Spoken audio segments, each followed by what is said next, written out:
May panawagan si Senator Raffy Tulfo kasunod ng disqualification case na isinampa sa kanyang mga kapatid at mag-ina dahil umano sa political dynasty. Kasabay nito, may hirit sa COMELEC na magpatupad ng manual vote counting sa paparating na eleksyon. Magbabalita, Simon Gualvez.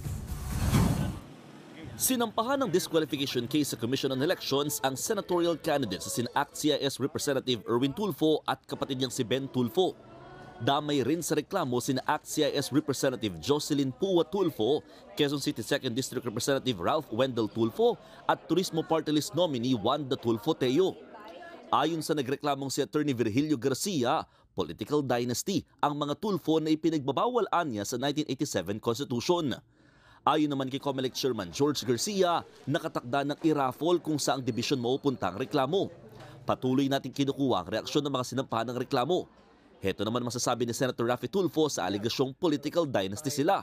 I don't think so. I'll leave it up to the people. Kasi kung gusto ka ng tao, iboboto ka nila. Kung ayaw ka nila, isip nila, dynasty to, ang dami naman, walang ginagawa. Ito sabihin ko, mga taong bayan, kung ayaw niyo mga kapatid ko, please don't vote for them. Pero kung gusto niyo sila, dahil sa tingin niyo, pagsilbi sila ng maayos, then go ahead, kayo na mag-decide. Sinuspindi naman ng Land Transportation Office ang driver's license ng first nominee ng Angkas Sangga Party List na si George Royeca. Nag-ugat ito sa motorcade ng partido sa Cainta Rizal noong February 2 na nagdulot ng matinding traffic matapos silang harangan ng isang intersection. Ayon sa LTO, inamin ni Royeca na siya ang nag-organisa nito. Pinatawan na ng 90-day preventive suspension ng kanyang lisensya. Sabi naman ni Royeca, nirerespeto niya ang desisyon ng LTO. Kusa niya raw isinuko ang kanyang lisensya at handang tanggapin ang anumang kahihinatnan ng kanyang ginawa. Nananawagan ang Ipanaw Sambayanan Party List sa mga botante na huwag iboto ang mga party list groups na umano'y kaanib ng Communist Party of the Philippines, New People's Army National Democratic Front. Sabi ni second nominee Lorraine Badoy, aktibong nagre-recruit ng mga estudyante ang mga komunistang grupo sa armadong rebelyon. Baka sabihin na naman, no, ito naman yung dalawang to, nagre-rentag na naman, di ba?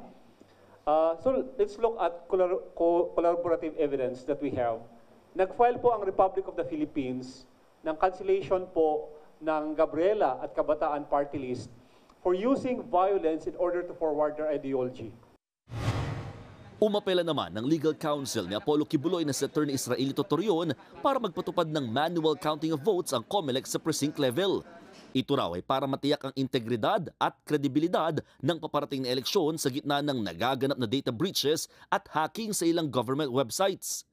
Aminado ang COMELEC, madalas silang targetin ng hackers, pero itinanggi nilang na biktima ng hacking ang kanilang website o may na-breach na impormasyon sa ahensya. Negative po, kahit sa DICT, nag-coordinate na kami, negative po yung sinasabi.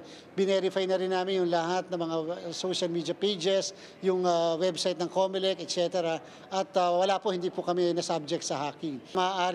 Maaring trophy sa kanila yan pag na-hack nila ang COMELEC website dahil pinakamadami nga kami na mga information. Ako, Simon Gualvez, para sa 1PH.